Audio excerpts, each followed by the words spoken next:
Hey guys, welcome back to my channel Karanam Sudha. అందరూ ఎలా ఉన్నారు? సో ఇవాళ అయితే వైకుంఠ ఏకాదశి మనకి సంవత్సరంలో వచ్చే మొదటి పండుగ. దీన్ని మనం ఎంతో బాగా జరుపుకుంటూ ఉంటాము. సో నేనైతే ఇలా మా చెట్లకున్న పూలన్నీ కోసి వాటికి వాటిని దండలాగా చేశాను. అలాగే మనము స్వామివారికి తులసి మాల కూడా సమర్పిస్తాము. తులసి సమర్పించడం అనేది స్వామివారికి ఎంతో ఇష్టము. సో చాలామంది వాటిని దండల్లాగా మొత్తం తులసి మాలనే చేసి గుళ్ళో కూడా ఇస్తూ ఉంటారు.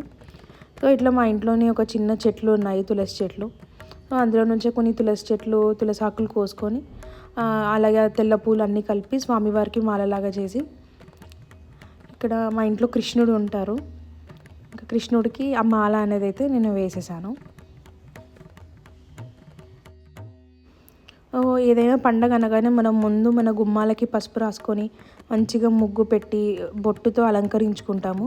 సో నేను కూడా ఇప్పుడు అలాగే గుమ్మాలన్నిటికీ పసుపు రాసి బియ్యపిండితో ముగ్గు అయితే వేసేసుకుంటున్నాను.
ఇప్పుడైతే మీరు కృష్ణుడికి మాల అయితే చూసేసారు, చాలా బాగా కుదిరింది.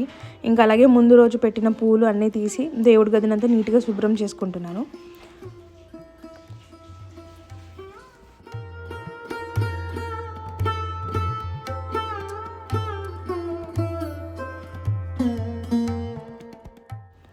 ఇంకా ఫ్రెష్గా కొన్న పూలతో అయితే దేవుళ్ళన్నిటిని మళ్ళీ అలంకరించుకున్నాను పూలు పెట్టి.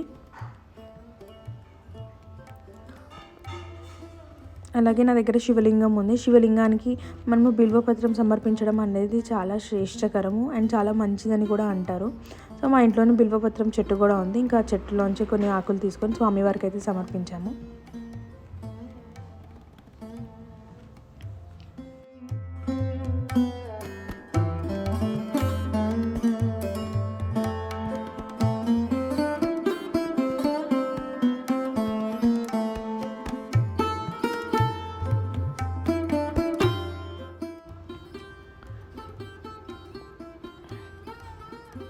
అలా నీటి ధార స్వామివారి మీద పడుతూ ఉంటే ఎంతో బాగా అనిపిస్తుంది చూడ్డానికి కూడా.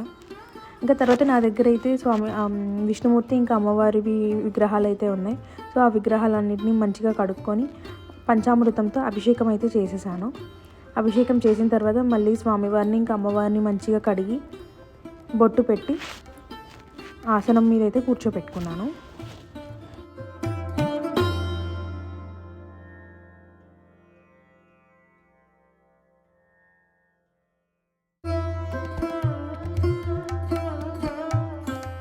అలాగే అభిషేకం తర్వాత స్వామివారికి షోడశోపచార పూజ కూడా చేయడం అయితే జరిగింది. సో పూజ అనేది వైకుంఠ ఏకాదశి రోజు చాలా బాగా జరిగింది. స్వామివారికి అష్టోత్తరం చదవడం కానీ, స్వామివారి అష్టోత్తర శతనామావళి, అలాగే స్వామివారి పూజ అవన్నీ కూడా చాలా బాగా జరిగాయి. అలాగే పూజ అయిపోయిన అనంతరము సాయంత్రం మేమైతే గుడికి వెళ్ళాము.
ఇది మన హైదరాబాద్లో ఉన్న టీటీడీ టెంపుల్ అయితే చాలా రష్ ఉండింది. లోపలికైతే ఫోన్స్ నాట్ అలౌడ్ కాబట్టి ఆ లోపల వరకు అయితే అంతేం షూట్ చేయలేదు నేను. సో నాకు వీలైనంత వరకు నేను జస్ట్ షూట్ చేసి అప్లోడ్ చేశాను. సో వైకుంఠ ఏకాదశి సందర్భంగా ప్రతి చోట స్వామివారి గుళ్ళని బాగా డెకరేట్ చేస్తారు. అలాగే ఇక్కడ కూడా చాలా బాగా డెకరేట్ చేశారు పూలతో. మొత్తం గుడి అంతా చాలా బాగుంది అసలు. ఇలా అన్ని విగ్రహాలు అన్నీ పెట్టారు. అండ్ గుడి లోపల అయితే మనము ఫోన్స్ అయితే నాట్ అలౌడ్ కాబట్టి నేను జస్ట్ బయట నుంచి తీసాను అన్నీ. అలాగే స్వామివారి 10 అవతారాలు అన్నీ అక్కడ పెట్టారు. చాలా బాగా అయితే డెకరేషన్ అయితే చాలా బాగా చేశారు.